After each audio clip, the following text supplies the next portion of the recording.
नमस्कार दोस्तों, मेरा नाम है भानु शर्मा और आप देख रहे हैं crash course on science and technology UPSC prelims revision session. आज के इस लेक्चर में हम बात करेंगे पिछले 4 साल के प्रीवियस ईयर के यूपीएससी प्रीलिम्स में पूछे गए साइंस एंड टेक्नोलॉजी से related questions. Now before starting this lecture, here's a small announcement for all of you that Unacademy has come up with new batches for UPSC CSE 2021, 2022, 2023 aspirants starting from 26th of May, that is today. The Phoenix revision batches for UPSC CSE are here, English as well as in Hindi language, plus bilingual batches are also there. Specially designed for learners preparing for UPSC CSE 2021, prelims plus main test series are also included. Live classes by Unacademy top educators, and course is designed in such a manner that first 2 months are mains focused and then prelims revision and lastly complete mains revision. 1 year batches for UPSC CSE are also starting, bilingual Hindi as well as in English languages. Also, the 2 year batches for UPSC CSE have also started from 26th of May, that is today. NCERT batches for UPSC CSE, Strengthen Your Basics NCERT batch have also started by Unacademy top educators. You can get your subscription now. The link has been given in the description box. You just need to download the Unacademy learning app, subscribe now and get 10% extra off. You just need to apply the code ARPITA10 ARPITA10. Today we'll be talking about the last 4 years UPSC CSE previous year questions from science and technology from the prelims perspective. These are almost around more than 30 questions. तो जितना भी आपका score आएगा उसी के according आप comment भी नीचे कर सकते हैं कि आपका कितना स्कोर आप कर पाए इस टेस्ट में. The first question is the most recent one. ये UPSC prelims 2020 में यानी कि previous year ही पूछा गया है. The question says that which of the following statements are correct regarding the general difference between plant and animal cell. देखिए, अगर आप क्वेश्चन को एनालाइज करेंगे तो जो प्लांट और एनिमल सेल के डिफरेंसेस हैं they are very basic.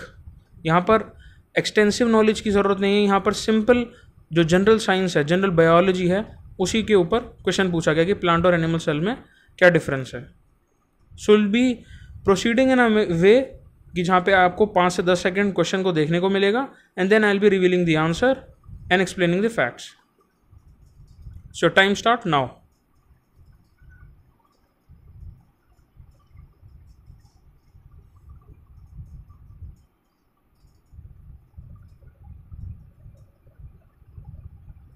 I hope you must have read the question. So see what is the right answer. देखिए, अगर पहले स्टेटमेंट की बात करें, plant cells have cellulose cell walls whilst animal cells do not, ये बिल्कुल सही है. फर्स्ट स्टेटमेंट को अगर एनालाइज करें कंप्लीटली बिल्कुल सही है. इसकी वजह से अगर आप देखें तो आपका ऑप्शन ए, सी और डी जो हैं वो हो सकता है सही हो, क्योंकि फर्स्ट बिल्कुल करेक्ट है, बी आपका कभी भी सही नहीं हो सकता है. तो आप एलिमिनेट करते चलें. एलिमिनेशन की जो टेक्निक है उससे आपको काफ़ी मदद मिलेगी in order to solve the questions. अगर हम आइडेंटिफाई करते हैं सेकंड स्टेटमेंट को, जो कहता है plant cells do not have plasma membranes unlike animal cells which do, which is completely wrong. Plasma membrane जो होता है वो दोनों ही सेल्स में होता है, ऐसा नहीं कि प्लांट सेल में नहीं होता है. तो अगर हम सेकंड स्टेटमेंट को एनालाइज करें और जितने भी option A B C D दिए हुए हैं उनमें आप एलिमिनेट करेंगे तो सिंपल आपको आंसर जो है वो सी नज़र आएगा, यानी कि आंसर है आपका 1 and 3 only. The third statement says that mature plant cell has 1 large vacuole, जो कि एक स्पेस होता है आप कह सकते हैं, whilst an animal cell has many small vacuole, जो कि बिल्कुल ही सही स्टेटमेंट है. So your answer is C option 1 and 3 only.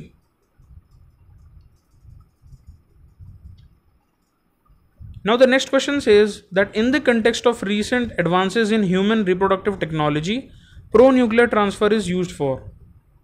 देखिए, प्रो-न्यूक्लियर ट्रांसफ़र जो था यूपीएससी सीएसई 2020 में, क्योंकि ये प्रश्न पूछा गया है, ये करंट अफेयर्स में काफ़ी था 2019 में भी. तो आपको ये बताना है कि जो प्रो-न्यूक्लियर ट्रांसफ़र की जो टर्म है जो कि ह्यूमन रिप्रोडक्टिव टेक्नोलॉजी में यूज़ करी जाती है वो किस कंटेक्स्ट में बात करता है. Your options are fertilisation of egg in vitro by the donor sperm, Option B says genetic modification of sperm producing cells. Option C says development of stem cells into functional embryos. और option D कहता है prevention of mitochondrial diseases in offspring. You have 5 to 10 seconds. आप अपना answer कहीं note कर सकते हैं या नीचे कमेंट भी कर सकते हैं कि आपका टोटल स्कोर कितना है. Your time starts now.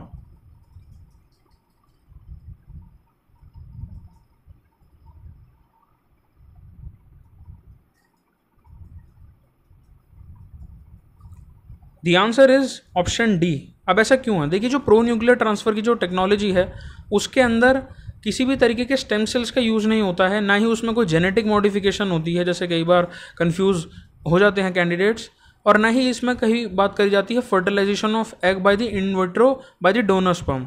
इसके अंदर सिंपल बात करी जाती है जो भी माइटोकॉन्ड्रियल डिजीज़ होते हैं, जो भी छोटे बच्चों में, इन्फेंट्स में देखे जाते हैं, जो कि फादर टू फादर मदर यानी कि पेरेंट्स टू ऑफस्प्रिंग ट्रांसफ़र होते हैं, उसको प्रिवेंट करने के लिए, इन माइटोकॉन्ड्रियल डिजीज़ को प्रिवेंट करने के लिए प्रो न्यूक्लियर ट्रांसफ़र की जो टेक्नोलॉजी है, जो कि ह्यूमन रिप्रोडक्टिव टेक्नोलॉजी है, उसको यूज़ करा जाता है.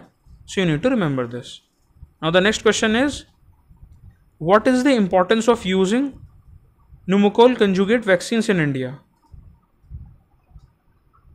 So these are the three statement. पहला statement ये कहता है that these vaccines are effective against pneumonia as well as meningitis and sepsis. Second statement ये कहता है that dependence on antibiotics that are not effective against drug resistant bacteria can be reduced. And the third statement says these vaccines have no side effects and cause no allergic reactions. आपके options हैं A, B, C और D. Your time starts now.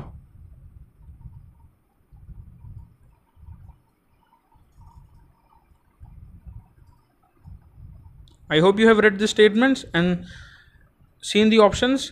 देखिए, जब भी किसी भी vaccine की बात करी जाती है तो आपको ये समझना है कि जहाँ पर भी, and now the very simple technique is after elimination method to solve these questions is कि कभी भी अगर आपको कोई सेल्फ इम्पोजिंग स्टेटमेंट देखने को मिलता है जो कि बहुत ज़्यादा सेल्फ इम्पोजिंग है, जहाँ पर शब्द जैसे आपके इस्तेमाल हो गए only, that this is the only thing, इस तरीके के जो स्टेटमेंट होते हैं उसके अंदर मेजॉरिटी में there are chances that statement might be generic in sense, और वहाँ पर ओनली शब्द जो है वो गलत हो. अब ये हर क्वेश्चन में अप्लाई नहीं हो सकता, आपको कंटेक्स्ट और उसकी नॉलेज भी होनी चाहिए. बट अगर आप इस क्वेश्चन को ही यहाँ पर देखें कि ये बात कर रहा है न्यूमोकोलर कंजुगेट वैक्सीन्स की इंडिया में जो आए हैं, अगर आप थर्ड ऑप्शन को देखें, थर्ड स्टेटमेंट को, that these vaccines have no side effects and cause no allergic reactions, ऐसा नहीं है. इन वैक्सीन्स में भी कुछ परसेंट के साइड इफेक्ट्स होते हैं जो कि पॉपुलेशन में देखे जाते हैं, जो कि cases of exception in medical technology हम कहते हैं जिसको.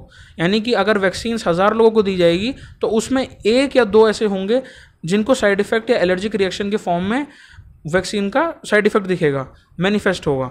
उसी को आपको समझना पड़ेगा. अगर आप थर्ड स्टेटमेंट को देखें, उसमें क्लियर कट ये बोला गया कि कोई भी साइड इफेक्ट नहीं है, कोई भी एलर्जिक रिएक्शन नहीं है. अब अगर ऐसा जो सेल्फ इम्पोजिंग स्टेटमेंट है आप समझते हैं कि ये गलत होगा. अगर हम थर्ड को देखें और एलिमिनेशन का टेक्निक का यूज़ करें, so we are left with 2 options, A option and B option. अब ए और बी ऑप्शन में से भी आपको ये देखना है कि क्या वो दोनों सही हैं या फिर केवल first one is the right one. अगर हम कंजुगेट वैक्सीन्स के बारे में बात करें तो their dependence on antibiotics that are not effective against drug resistance bacteria can be reduced. This is the right statement. So your answer will be first and second only. आप इस question की वजह से ये टेक्निक समझ सकते हैं कि जो बहुत ज़्यादा सेल्फ इम्पोजिंग स्टेटमेंट्स हैं या जहाँ पर बहुत स्ट्रॉन्ग शब्द का यूज़ करा जाता है in context with like only या दिस इज़ दी वन, इस तरीके के जहाँ पर भी वर्ड्स का यूज़ करा जाएगा, आपको ये समझना है कि क्या वो क्वेश्चन के इनलाइन में जा रहा है, क्योंकि वैक्सीन जो हैं उनमें साइड इफेक्ट होगा ही अगर हम बात करते हैं केसेस ऑफ एक्सेप्शन की. So the answer is option B, first and second only. Now the next question is, with reference to the carbon nanotubes consider the following statement. First statement ये कहता है कार्बन नैनोट्यूब्स के बारे में, that they can be used as the carriers of drugs and antigens in the human body, कि हम उन्हें as a carrier जो ड्रग्स और एंटीजेंस होते हैं ह्यूमन बॉडी में उनको यूज़ कर सकते हैं. दूसरा स्टेटमेंट ये कहता है कि कार्बन नैनो ट्यूब्स को आप आर्टिफिशियल ब्लड कैपिलरीज के रूप में बनाकर जो इंजर्ड बॉडी पार्ट है ह्यूमन बॉडी के अंदर वहाँ पर उसका यूज़ कर सकते हैं. थर्ड स्टेटमेंट कहता है कि आप उन्हें बायोकेमिकल सेंसर की तरह यूज़ कर सकते हैं. और फोर्थ स्टेटमेंट कहता है that carbon nano tubes are biodegradable. So your options has been given now you given 5 to 10 seconds of time, आप इसमें अपने आंसर को चेक कर सकते हैं. The time starts now.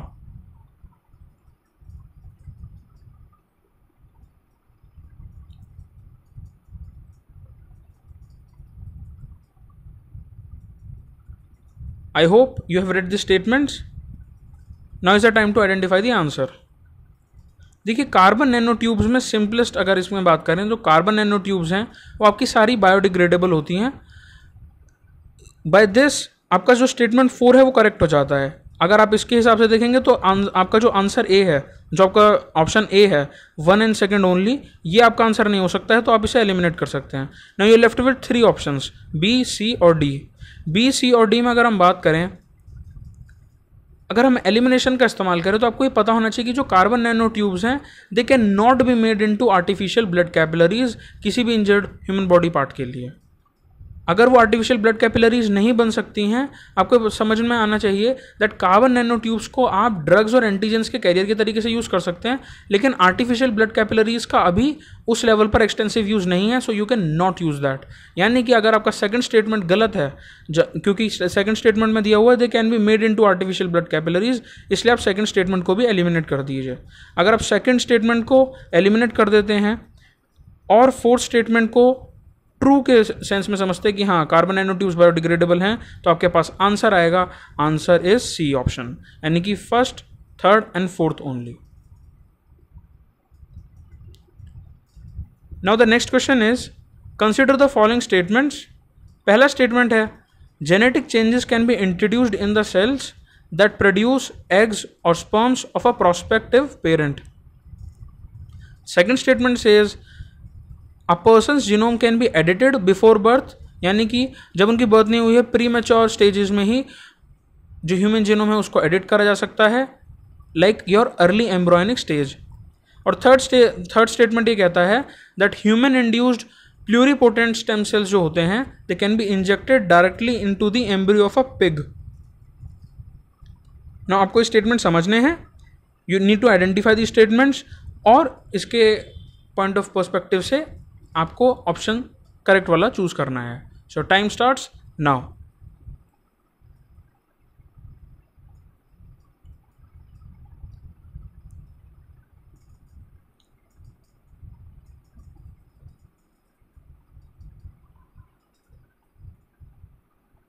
I hope you have read the statements. Now let's check out which is the correct option. देखिए अगर हम पहले स्टेटमेंट की बात करते हैं that genetic changes can be introduced in the cells that produce eggs और sperms of a prospective parent, this is completely correct option. क्योंकि जो जेनेटिक चेंजेस हैं वो इंट्रोड्यूस भी करे जाते हैं जिससे कि जो जेनेटिकल डिसऑर्डर्स आते हैं ह्यूमन बींग्स में उनको हम करेक्ट कर सकें और आगे जाके किसी इंसान की जो पूरी लाइफ है वो किसी जेनेटिक डिसऑर्डर की वजह से खतरे में ना आए, वो एक हेल्दी लाइफ जी पाए. और हेल्दी वेल बीइंग के लिए जेनेटिक चेंजेस इंट्रोड्यूस करे जा सकते हैं और मेडिकल साइंस ने ये प्रूव भी करा है टाइम टू टाइम. यानी कि आपका फर्स्ट स्टेटमेंट जो है इट इज़ कंप्लीटली राइट. अगर पहला स्टेटमेंट राइट है इसका मतलब या तो आपका आंसर ए या फिर आपका आंसर ऑप्शन डी हो सकता है. नाउ आपको चेक करना है कि क्या सेकंड और थर्ड स्टेटमेंट सही है या नहीं. देखिए सेकंड स्टेटमेंट बात करता है that a persons genome can be edited before birth at early embryonic stages, ये भी बिल्कुल करेक्ट ऑप्शन है. अगर आप इसको देखेंगे तो आपका जो सिंपलेस्ट आंसर आपको निकलेगा, आपको ज़रूरी नहीं आपको 3 के 3 ऑप्शंस पता हो, even if you know 75% of the answer you still can score that of 100% by using intelligent guesses and techniques in the right manner. जहाँ पर आप एलिमिनेशन टेक्निक का यूज़ कर सकते हैं, जैसे कि आप इस क्वेश्चन में भी देख रहे हैं कि फर्स्ट और सेकंड राइट है, that means A B C D में से आपका जो डी ऑप्शन है वो सफाइस कर रहा है, यानी कि थर्ड भी राइट होगा, विच इज़ कंप्लीटली फाइन.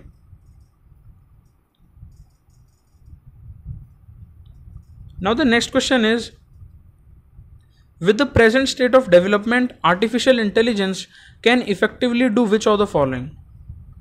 देखिए AI की बात चाहे न्यूज़पेपर्स हो, मैगजीन्स हो, हर जगह पर आर्टिफिशियल इंटेलिजेंस AI की कई बार बातें करी जाती हैं. तो उसी से रिलेटेड ये पूछा गया है कि डेवलपमेंट जो है, प्रेजेंट स्टेट जो AI के भी डेवलपमेंट है, उससे हम क्या क्या चीज़ें भी कर सकते हैं. It is a very generic kind of question जो कि लोगों को काफ़ी कंफ्यूज भी कर सकता है, एट द सेम टाइम बहुत ही ईजी दिख सकता है इन द फर्स्ट प्लेस. पहला स्टेटमेंट है bring down electricity consumption in industrial units. The second statement is create meaningful short stories and songs. The third statement is disease diagnosis, यानी कि disease का पता लगाना. The fourth one is text to speech conversion, यानी कि जो आप text लिखते हैं वो स्पीच में कन्वर्ट हो जाएगा. Then the fifth one is wireless transmission of electrical energy. Now the followings are the given options A, B, C, D. Your time starts now.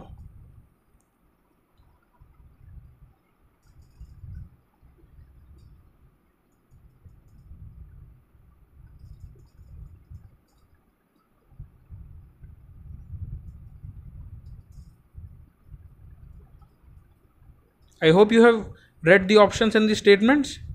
Now let's get down to the answers. देखिए, अगर हम AI की अभी की जो present state है उसकी development की बात करें, सबसे ईजीएस्ट जो इसमें आप आइडेंटिफाई कर सकते हैं point, that is the text to speech conversion. ये आपका कंप्लीटली AI की वजह से ही होता है.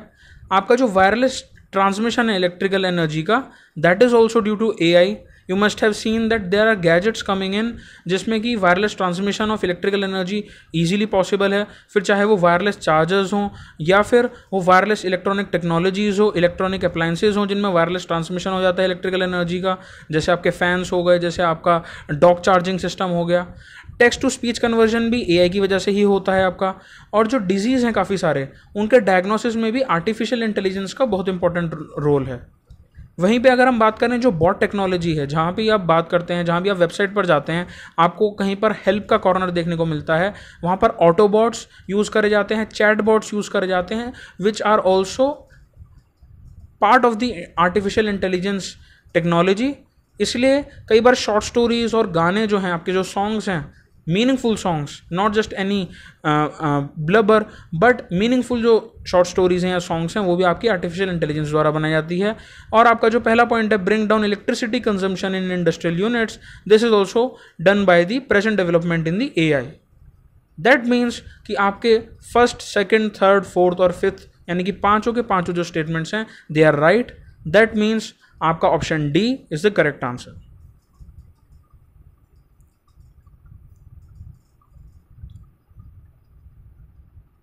Now the next question is with reference to visible light communication, जिसको कि VLC टेक्नोलॉजी भी बोला जाता है, कौन से स्टेटमेंट करेक्ट है.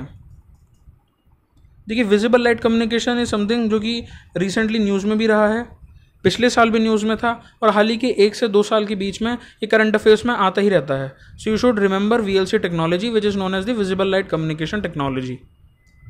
आपका पहला स्टेटमेंट कहता है VLC uses electromagnetic spectrum wavelengths up to 375 to 780 nanometer. The second statement says कि जो आपका VLC है, it is known as the long range optical wireless communication. The third one is VLC can transmit large amount of data faster than Bluetooth. The fourth one is VLC has no electromagnetic interference. The options have been given. Your time starts now.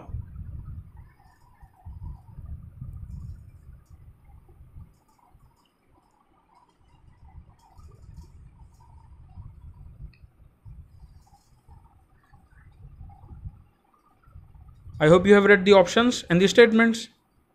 देखिए, VLC जो है वो आपका electromagnetic spectrum में 375 to 780 nanometre का ही उसका wavelength है. That is completely right. आपको उसका वेवलेंथ पता होना चाहिए. अगर ये बदलकर आपको कुछ और क्वांटिटी दी जाती, लाइक मोर देन 1000 नैनोमीटर्स या फिर less than 200 nanometers, that would be the incorrect answer.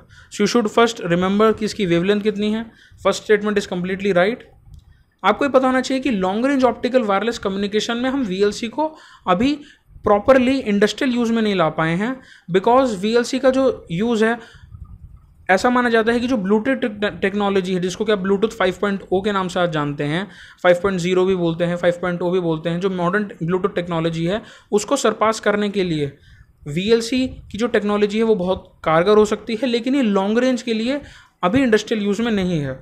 ऐसा इसलिए कहा जाता है क्योंकि VLC टेक्नोलॉजी ब्लूटूथ टेक्नोलॉजी से ज़्यादा अच्छी है, बिकॉज इसके अंदर इलेक्ट्रोमैग्नेटिक इंटरफेरेंस ज़्यादा नहीं होता है, ऑलमोस्ट नेग्लिजिबल या फिर नो के बराबर होता है. तो अगर आप सारे स्टेटमेंट को एनालाइज करें तो आपको ये समझ में आएगा कि जो सेकंड ऑप्शन है, इट इज़ इनकरेक्ट. तो अगर हम सेकंड ऑप्शन को एलिमिनेट कर देते हैं by the technique of elimination, option A, B और डी जो है वो आपका सिंपली स्ट्रेट अवे एलिमिनेट हो जाता है and you get the option as C option 1, 3 and 4 only, which is your right answer.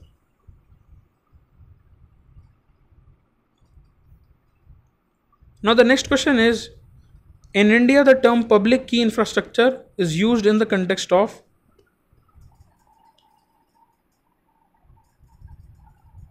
The options are digital security infrastructure, food security infrastructure, healthcare and education infrastructure, or D, telecommunication and transportation infrastructure. So these are the statements and the options. Your time starts now.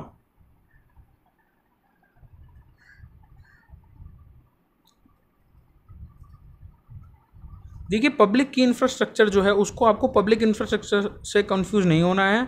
आपका जो right answer होगा वो होगा telecommunication and transportation infrastructure, because ये जो आपका infrastructure है telecommunication and transportation, इसी पे रिलाय करता है पूरा पब्लिक की infrastructure and not on food security, health care और digital security infrastructure. So you should remember this thing.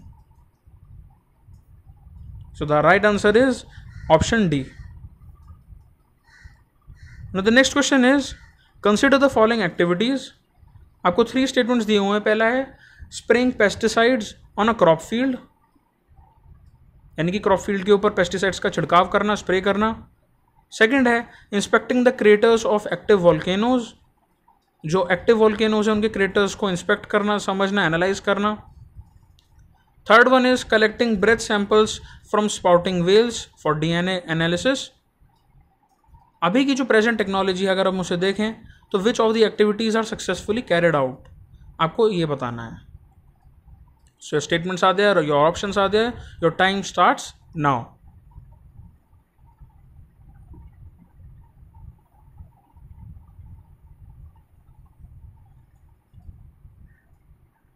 देखिए, राइट आंसर आपका D, first, second and third, यानी कि तीनों ही स्टेटमेंट्स करेक्ट हैं. ड्रोन की टेक्नोलॉजी को यूज़ करते हुए क्रेटर्स में से एक्टिव वॉल्केनोज के सैम्पलिंग निकाली जा चुकी है.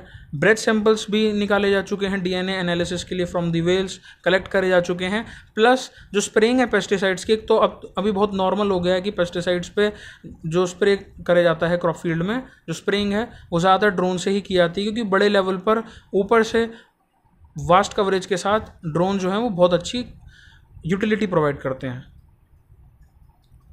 Now the next question is, which is the experiment that will employ a trio of spacecraft flying in formation in the shape of an equilateral triangle that has sides 1 million kilometers long with lasers shining between the craft? The experiment in question refers to. पहला option है Voyager 2, option B is New Horizons, option C is LISA Pathfinder, and option D is Evolved LISA.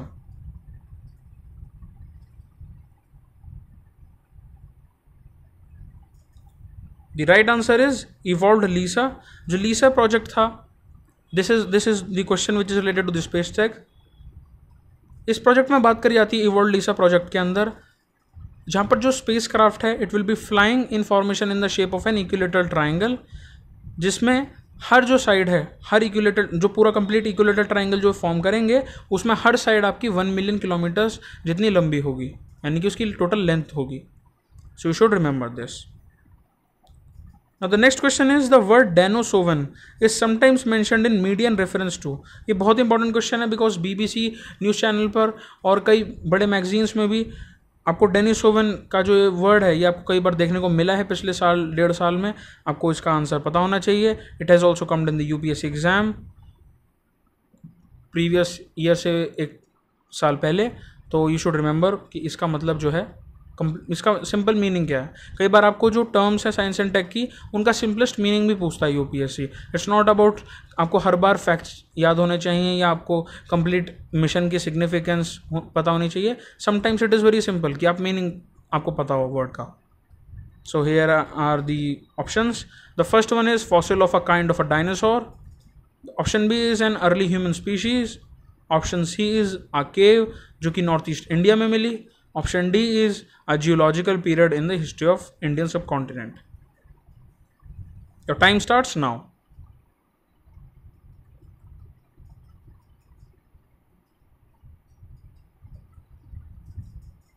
देखिए Denisovan जो है, this term was used for an early human species जिसको कि date back करा जाता है सदर्न अमेरिकन पार्ट से, जो कि किसी तरीके से माइग्रेट करते हुए अगर हम आज के पर्सपेक्टिव में बात करें वो एक अर्ली ह्यूमन स्पीशीज बन चुकी है, जस्ट लाइक योर निएंडरथल्स और Homo sapiens. So you should remember that the answer is B. Now the next question is, with reference to the recent developments in science, which one of the following statement is not correct? आपको ये भी पता होना चाहिए, कई बार confusion होता है जल्दी में कि नॉट करेक्ट पूछ रहा है क्वेश्चन या फिर करेक्ट पूछ रहा है. So the question here is asking which is not correct. The statements are, first one, option A, functional chromosomes can be created by joining segments of DNA taken from cells of different species. Option B, pieces of artificial functional DNA can be created in laboratories. Option C, a piece of DNA taken out from an animal cell can be made to replicate outside a living cell in a laboratory. Or option D, cells taken out from plants and animals can be made to undergo cell division in laboratory petri dishes. So these are the four options. Your time starts now.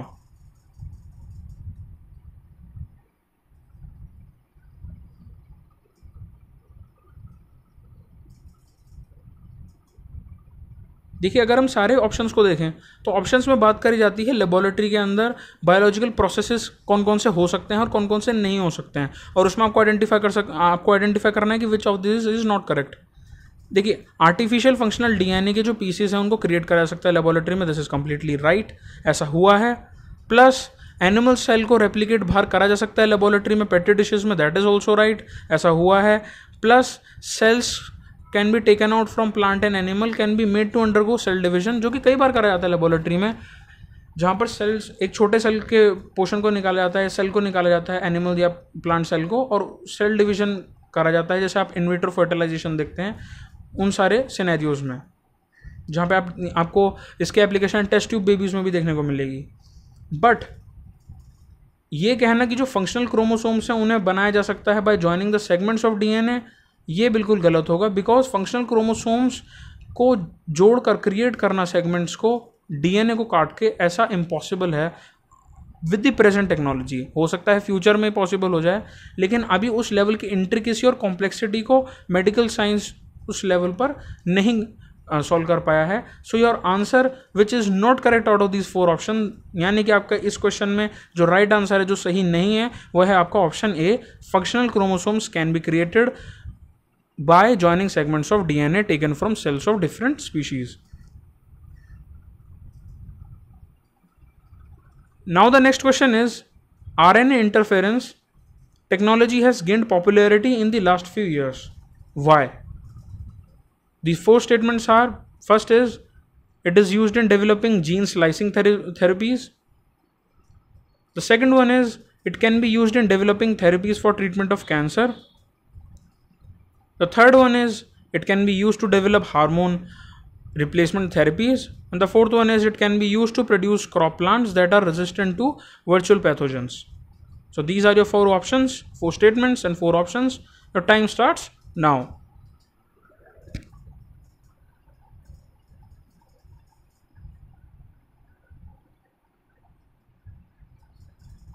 देखिए RNA interference में रीऑक्सी nucleic acid जो होता है आपका, उस technology का use होता है. And the first option which you can see is that it is use developing gene slicing therapies, ये बिल्कुल राइट है. जीन स्लाइसिंग थेरेपीज़ में इसका यूज़ करा जाता है. प्लस कैंसर का जो ट्रीटमेंट होता है, जो स्टेज 3 स्टेज 4 कैंसर्स के जो पेशेंट होते हैं, उनके ऊपर भी इस तरीके की जो थेरेपी है, इस टेक्नोलॉजी का यूज़ होता है. बट हार्मोन रिप्लेसमेंट थेरेपीज़ में RNA का यूज़ नहीं हो सकता है, बिकॉज हार्मोन्स के अंदर, हार्मोन रिप्लेसमेंट थेरेपीज़ के अंदर ये काम ही नहीं करेगी, because it is related to your deoxy ribonucleic acid. I am sorry, ribonucleic acid, RNA interference. तो आपका ये हार्मोन रिप्लेसमेंट थेरेपीज़ में नहीं काम कर सकता है. Fourth statement says that it can be use to produce crop plants that are resistant to virtual pathogens, which is completely correct. यानी कि अगर आप थर्ड स्टेटमेंट को आइडेंटिफाई करें और एलिमिनेट करेंगे, you will be left out with A and D option, and out of A and D आपको ये देखना है कि क्या सेकंड स्टेटमेंट करेक्ट है। बिल्कुल करेक्ट है, क्योंकि आरएनए इंटरफेरेंस टेक्नोलॉजी का इस्तेमाल थेरेपीज देने में होता है जो कि कैंसर की जो पेशेंट्स हैं उनको, जैसे कि आपका स्टेज 3 या स्टेज 4 जो एक्सट्रीम लेवल पर जिनको जो कैंसर डिजीज है उससे वो पीड़ित होते हैं। So the right answer is option A. Now the next question is, which of the following are the reasons for the occurrence of multi-drug resistance in microbial pathogens in India? Your statements are genetic predisposition of some people. Second statement says taking incorrect doses of antibiotics to cure disease. Third one says using antibiotics in livestock farming. And the fourth one says multiple chronic disease in some people. Your options are A, B, C and D. The time starts now.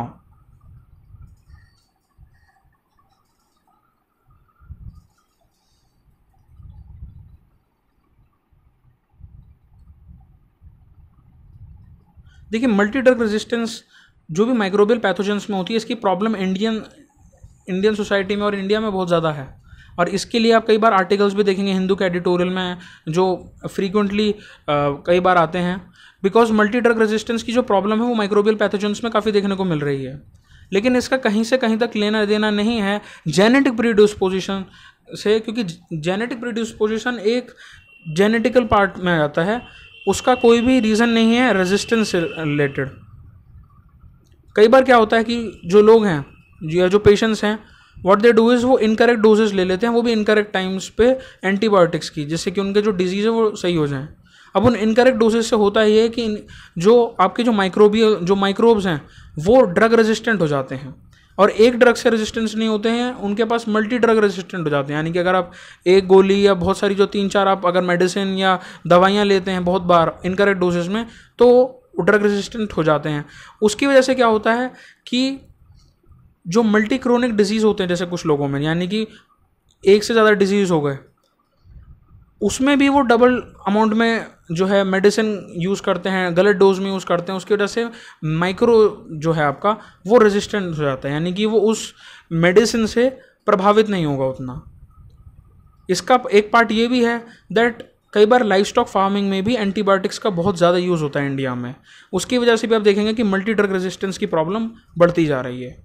लेकिन इसका कहीं से कहीं तक genetic से related नहीं है, because it is related to the amount of doses और the number of chronic disease you are having. इसका मतलब है जो आंसर है उसमें ऑप्शन फर्स्ट जो है it will be wrong one. जो फर्स्ट स्टेटमेंट है उसे आप एलिमिनेट कर सकते हैं, so you will be left with option B and option D.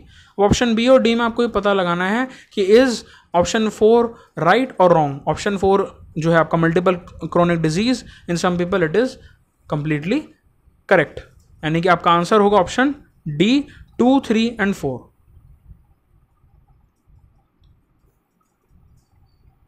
Now the next question is, what is Cas9 protein that is often mentioned in the news?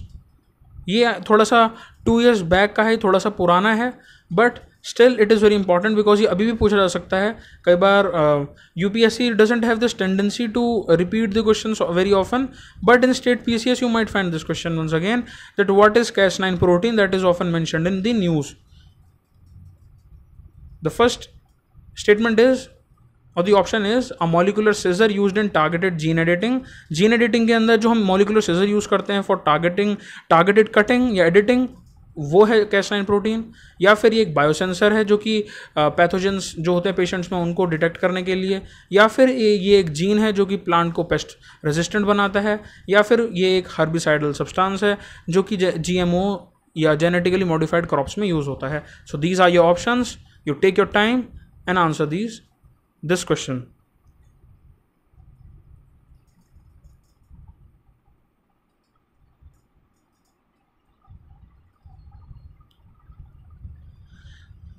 You should remember that Cas9 protein is a molecular scissor, जिसको कि जब gene editing करते हैं और gene slicing में, gene editing और gene slicing जैसे intricate procedures में प्रोटीन्स का यूज़ होता है फॉर द कटिंग, और वो भी कटिंग बहुत ज़्यादा टारगेटेड होती है और स्पेसिफाइड लोकेशंस पर ही होती है in a particular gene while doing the editing, and this Cas9 is one of the examples of a molecular scissors. कई बार ऐसा भी हो सकता है कि आपको मैच द फॉलोइंग में Cas9 कहीं पर दे दिया जाए और दूसरी जो कॉलम है वहाँ पर आपको ऊपर या नीचे की तरफ मॉलिक्यूलर सिजर दे दी जाए। तो जहाँ भी आप Cas9 शब्द को देखें, Cas9 प्रोटीन को देखें, you should remember that this is a molecular scissor. So the answer is option A.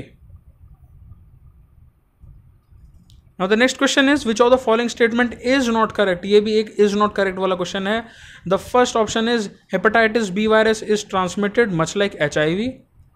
Option B is hepatitis B, unlike hepatitis C, does not have a vaccine.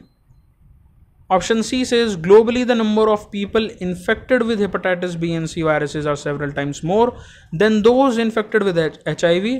And option D, some of these infected with hepatitis B and C viruses do not show the symptoms for many years. So these are your options. Take your time and identify the correct option and the answer.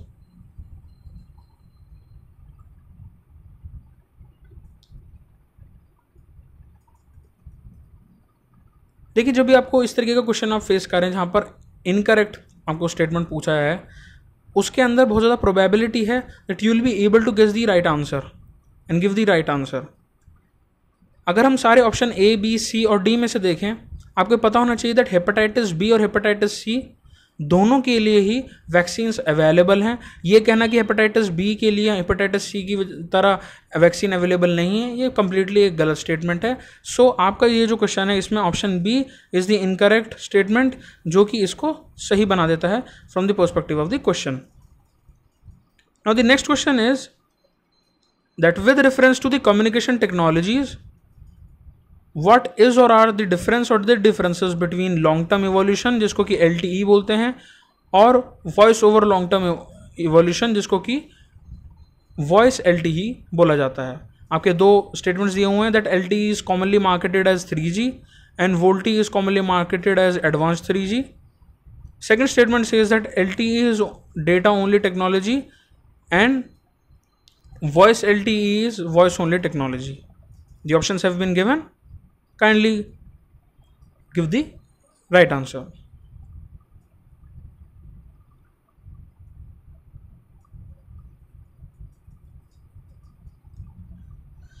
देखिए, option first और second आपको swap करके दिया हुआ है, यानी कि जो LTE के बारे में जो चीज़ें हैं वो वोल्ट में वो आपका वॉइस LTE में दिया हुआ है, और जो वॉइस LTE की जो प्रॉपर्टीज़ हैं वो आपको LTE में दी हुई हैं। दैट मीन्स कि आपका फर्स्ट और सेकंड ऑप्शन दोनों ही जो हैं इनकरेक्ट हैं। That means answer is D, neither first nor second. Now the next question is in the context of digital technologies for entertainment consider the following statements. पहला statement है इन AR और augmented reality a simulated environment is created and the physical world is completely shut out. The second is in virtual reality, images generated from the computer are projected onto real life objects or surroundings. The third statement says AR allows individuals to be present in the world and improve the experience using the camera of a smartphone or PC. And the fourth option says VR closes the world and transposes an individual, providing a complete immersion experience. अगर आप इस question को analyse करेंगे तो आपको पता चलेगा कि जो फर्स्ट स्टेटमेंट है जहाँ पर AR बोलता है that the world is completely shut out, the physical world is completely shut out, तो ये आपको सेल्फ इम्पोजिंग स्टेटमेंट आप यहाँ से आइडेंटिफाई कर सकते हैं। द सेकंड वन इज हम ये सब जानते हैं कि वर्चुअल रियलिटी में not just images are generated from the computer that are projected in the real life objects. तो आपका जो फर्स्ट और सेकंड स्टेटमेंट है it is completely false, completely incorrect. अगर आप इसको एलिमिनेशन टेक्निक में यूज़ करेंगे you will be left out with 2 options, यानी कि अगर फर्स्ट और सेकंड गलत हो जाता है तो ऑप्शन ए तो नहीं होगा, ऑप्शन सी भी नहीं हो सकता है, either option B is right और option D is right. So will be understanding that क्या 3 जो ऑप्शन जो है, जो थर्ड स्टेटमेंट है वो सही है, जो कि कंप्लीटली सही है, बिकॉज आपका जो ऑगमेंटेड रियलिटी है it allows individuals to be present in the world और अपना वो एक्सपीरियंस और सुधार सकते हैं by using the camera of their smartphone और also of their PC. So the answer is option B which is 3 and 4. Now the next question is consider the following statements about a digital signature. हाल ही के समय में कोविड-19 की जो स्थिति है, जो सिचुएशन है, उसमें आपने डिजिटल साइन, ई साइन, ये बहुत ही ज़्यादा प्रोमिनेंट और एक सिग्निफिकेंट रूप से सामने आया है और ये काम भी कर रहा है। So these are the following statements. पहला स्टेटमेंट कहता है an electronic record that identifies the certifying authority issuing it. The second one says used to serve as a proof of identity of an individual to access information of a server on the internet. And the third one says an electronic method of signing an electronic document and ensuring that the original content is unchanged. These are the options. Option first, second and third, all the three statements are completely correct. So that means your right answer is option D, यानी कि first, second and third.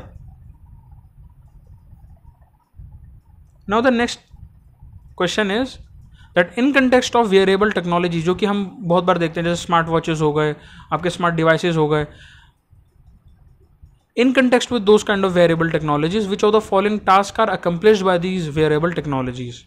पहला task है location identify करना किसी भी इंसान की, second है स्लीप मॉनिटर करना, थर्ड है किसी भी हेयरिंग इम्पेयर्ड पर्सन की मदद करना, असिस्ट करना, जिससे कि वो सही तरीके से सुन पाएँ। देखिए वेरिएबल टेक्नोलॉजीज़ में थर्ड ऑप्शन अगर आप डायरेक्टली देखें तो आप टिक लगा सकते हैं, कंप्लीटली करेक्ट है। Even before the digital watches and variable technology जो अब बहुत ज़्यादा फ्रीक्वेंटली अवेलेबल है ई कॉमर्स प्लेटफॉर्म पे, हेयरिंग इम्पेयरमेंट के लिए वेरिएबल टेक्नोलॉजी एक दशक से भी ज़्यादा समय से यूज़ हो रही है।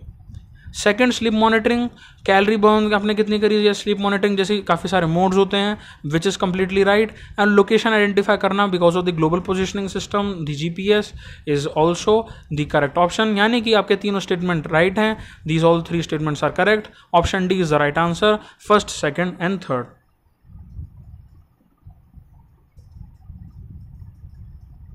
Now the next question is consider the following phenomena.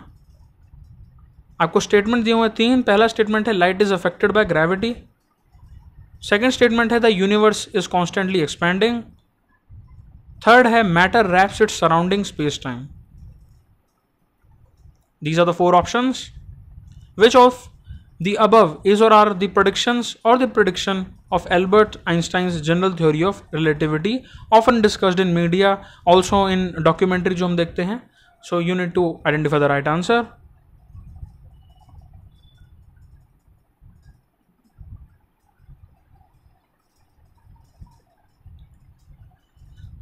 So considering the following phenomena and the statements, अगर आप ऑप्शन 2 को देखेंगे, the universe is constantly expanding, ये ऐसा ऑप्शन है जो कि ऑलमोस्ट सभी को पता है कि हमारा जो यूनिवर्स है वो एक्सपेंड कर रहा है constantly.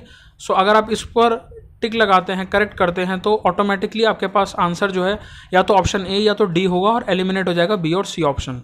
Now out of A और डी आपको पता होना चाहिए क्या स्टेटमेंट 3 करेक्ट है या नहीं है. देखिए matter wraps its surrounding space time, ये गलत है. अगर ऐसा होता तो जितना भी मैटर है, जितना भी मटेरियल फिजिकल वर्ल्ड है, उस सभी के आसपास जितना भी स्पेस टाइम है वो रैप हो रखा होता, जिसकी वजह से एग्जिस्टेंस ऑफ लाइफ तो पॉसिबल ही नहीं होती. यानी कि जो थर्ड ऑप्शन है वो कंप्लीटली आपका इनकरेक्ट है. दैट मीन्स आपका जो फर्स्ट एंड सेकंड ऑप्शन है it is right. That means आपका option A is the correct answer.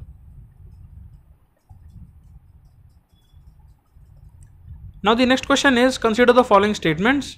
पहला स्टेटमेंट है the earth's magnetic field has reversed every few 100,000 years. Second statement says when the earth was created more than 4,000 million years ago there was 54% of oxygen और किसी भी तरीके की carbon dioxide नहीं थी. The third statement says when living organism originated they modified the early atmosphere of the earth. आपको ये पता लगाना है कि जो 3 स्टेटमेंट्स हैं इनमें से कौन कौन से स्टेटमेंट सही हैं.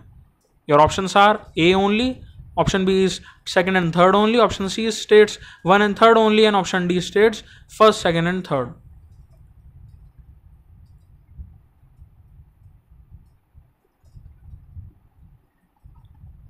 देखिए आपका जो ऑप्शन सेकंड है जहां पर आपका जो 4,000 million years ago there was 54% oxygen and no carbon dioxide, ऐसा नहीं है. ये आपका जो स्टेटमेंट है इट इज़ कंप्लीटली रॉन्ग. अगर सेकंड आपका गलत हो जाता है that means B option and D option are not right. लेकिन अगर हम थर्ड स्टेटमेंट को पढ़ते हैं, when living organism originated they modified the early atmosphere of the earth, that is completely right, because हम देखते हैं कि जो बिल्कुल अर्लीस्ट लिविंग ऑर्गेनिजम्स की फॉर्म थी, जैसे साइनोबैक्टीरिया, उन्होंने एक्चुअल सेंस में अर्ली एटमॉस्फेयर जो था धरती का, जो अर्थ का, उसे मॉडिफाई करा, इस लेवल पर करा कि पूरी लाइफ फॉर्म्स ही चेंज हो गई। दैट मीन्स कि आपका फर्स्ट और थर्ड ऑप्शन करेक्ट है, which brings down to the point that answer C is right, 1 and 3 only. Now the next question is consider the following. आपको कुछ सिचुएशन दी हुई है। पहला है birds, dust blowing, rain, wind blowing. इन 4 statements में से आपको कंसिडर करना है कि इनमें से ऊपर जो आपको दिए हुए हैं कौन सा जो आपके प्लांट डिजीज है उनको स्प्रेड करते हैं। ये आपका प्रीलिम्स 2018 में सेट डी का जो आपका पेपर था उसमें पूछा गया हुआ है ये question. The 4 are the options. You need to identify the correct answer. Your time starts now.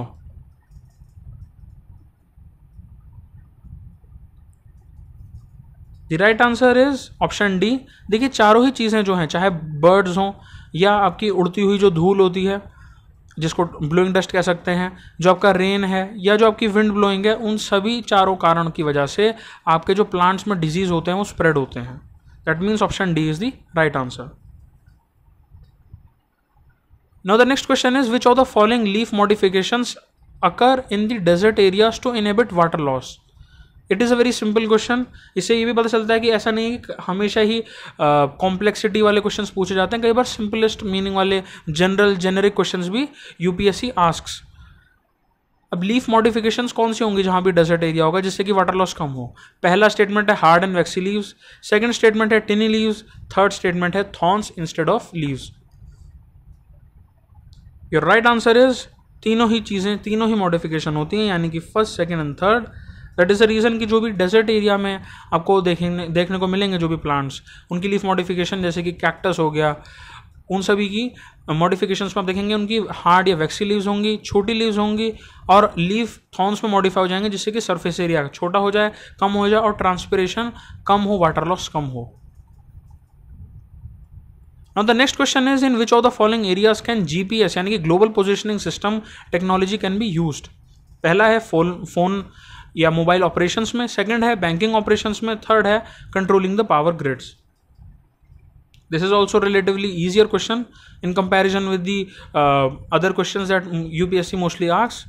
और इसमें अगर आप देखेंगे कि जो आंसर है वो आपका सिंपल आंसर डी है, यानी कि आपके तीनों ऑप्शंस हैं। देखिए जीपीएस का इस्तेमाल मोबाइल फ़ोन ऑपरेशंस में भी होता है, इवन बैंकिंग ऑपरेशंस में भी जीपीएस का इस्तेमाल होता है, प्लस जो आपकी पावर ग्रिड्स होती हैं उनको कंट्रोल करने के लिए भी GPS is used. Now the next question comes which is related to your space technology question, that with reference to the Indian regional navigation satellite system, जिसको मैंने प्रीवियस लेक्चर में आपको समझाया है, IRNSS, consider the following statement. This is also ऐसा question जो कि prelims 2018 में सेट डी में पूछा गया था। आपको कुछ स्टेटमेंट दिए हुए हैं। The first one is that IRNSS has 3 satellites in geostationary and 4 satellites in geosynchronous orbits. Second statement कहता है कि IRNSS इंडिया को कवर करता है completely about 5,500 square kilometre beyond its border. Third statement कहता है India will have its own satellite navigation system with full global coverage by the middle of 2019। So you need to identify the correct answer.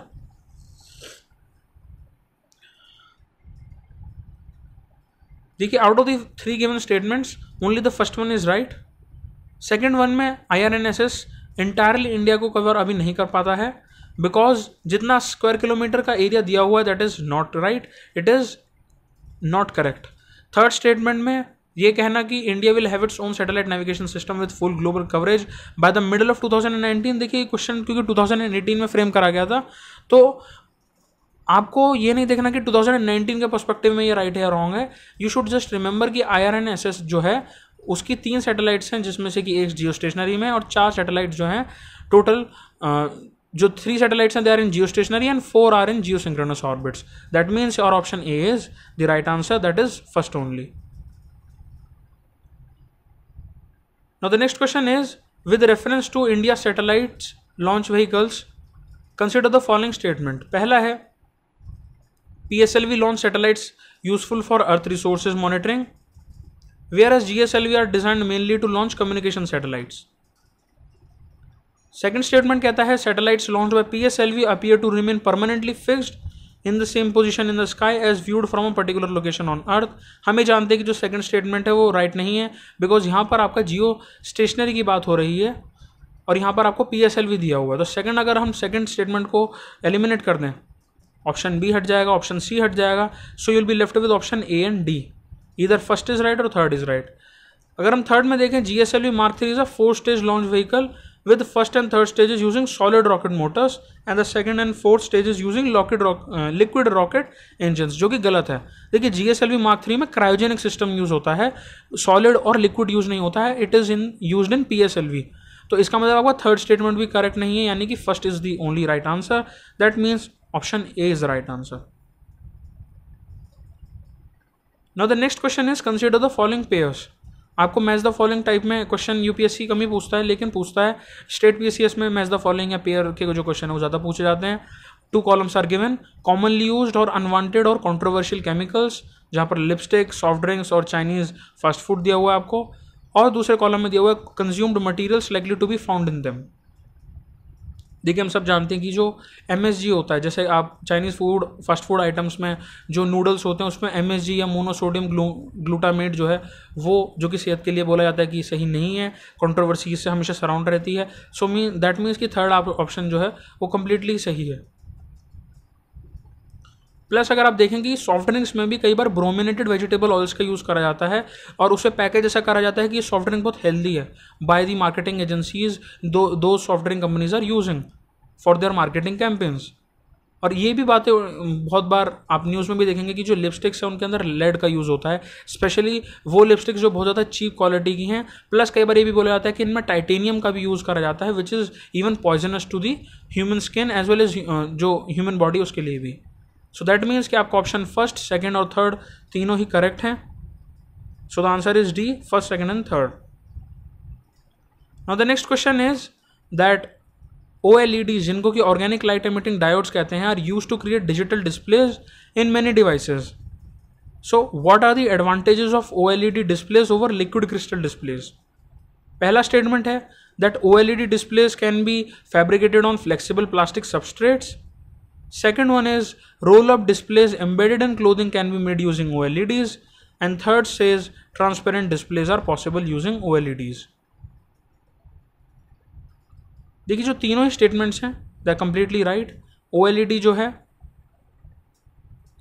उनको जो roll up displays होते हैं they can B embedded in clothing made by using the OLEDs.